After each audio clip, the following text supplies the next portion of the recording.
We have a very interesting question here from our subscriber, Mrs. Rodriguez or Ms. Rodriguez. She can't find her loop after she was done with her pre-braided hair. This is what you do when you can't find the loop. You either don't use yarn. First of all, you don't have to use yarn. You can use a piece of Molly hair, like I'm doing here for my goddess lock. I use a piece of Molly hair. Just make sure it's 80-inch.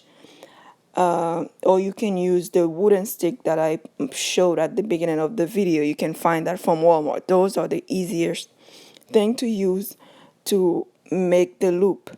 But if you don't want to get no stick and you have the yarn or you just have a piece of Molly hair like this one, I'll show you how you can make sure you get the loop before you keep braiding the hair, because it can be a pain to braid 150 or 120 braids and next thing you know none of them has loop or just the loop is too narrow.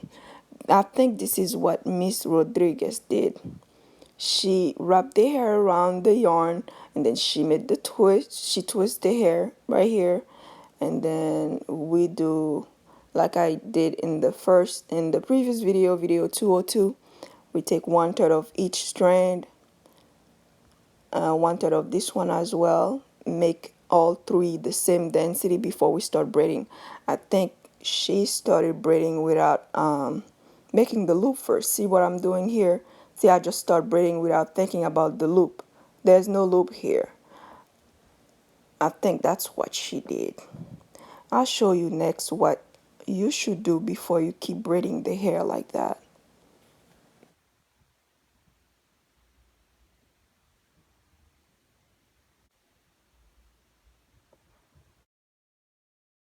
Okay, let's start over. We wrap the hair around the yarn or the Molly hair. And then we make sure we twist it. Then we start looking for that third leg in the middle. We take 1/3 of each strand so all three can be the same density. And we make sure we fill the hair so they all three are the same size. And then we just start braiding. As soon as we start braiding, you have to make sure that we braid it loose. That's how you create the loop. You braid it loose first. See right here? I braid it loose. Then I'm gonna start braiding tight.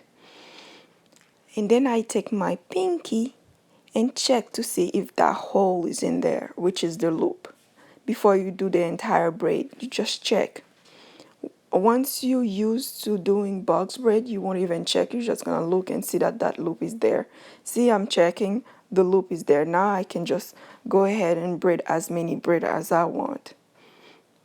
I think we are done here. Thank you to Mrs.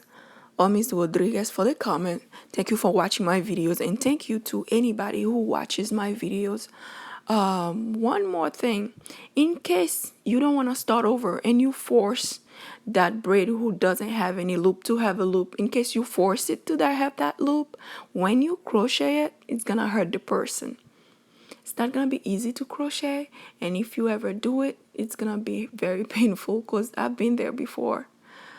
Make sure you have that decent loop so whenever you crochet it will be very smooth, just like that number 27 that I'm about to crochet.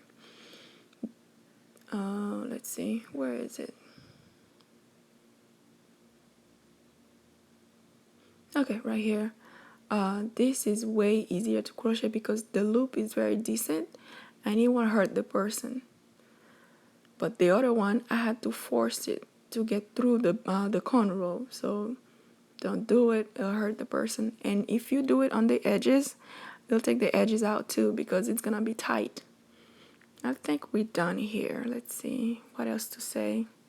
Well, yeah, leave any question and I'll try to respond. If I have to make a video to respond, I'll do it, but it's not guaranteed because you never know. You never know.